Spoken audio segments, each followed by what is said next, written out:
আসসালামু আলাইকুম। আজকে আপনারা এই যে গাড়িটা আছে এটাতে কি জন্য ভর্তি হয়েছেন? আরপিএল করবেন, তাই না?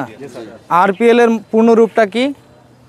রিকগনাইজেশন অফ পাওয়ার লার্নিং, পূর্ব কাজের স্বীকৃতি, স্বীকৃতি স্বরূপ সার্টিফিকেট অর্জনের জন্য এখানে আপনারা আসছেন, তাই না?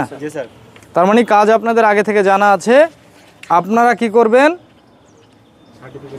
সার্টিফিকেট নাই আপনাদের, সেই সার্টিফিকেট নেওয়ার জন্য অ্যাসেসমেন্টে অংশগ্রহণ করবেন, তাই না?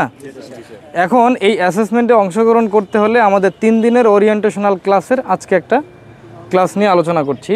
সেটা হচ্ছে এই গাড়িগুলো অনেকে দেখবেন যে চালাতে জানে, খুব এক্সপার্ট, কিন্তু এই গাড়ির বিভিন্ন যন্ত্রাংশের নাম সে জানে না। কোনোভাবে হোক সে শিখেছে তার কোনো রিলেটিভ আত্মীয়র মাধ্যমে, বা কোনো কোম্পানিতে থেকে দেখে দেখে শিখেছে, কিন্তু তারা কিন্তু প্রপার ওয়েতে এইটার ব্যবহারটা জানে না। ঠিক আছে?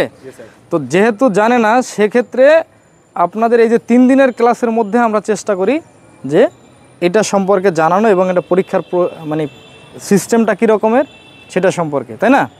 এখন এই আরপিএল এ অ্যাসেসমেন্টে অংশগ্রহণ করতে হলে আপনারা টাকা দিয়ে ভর্তি হয়েছেন না?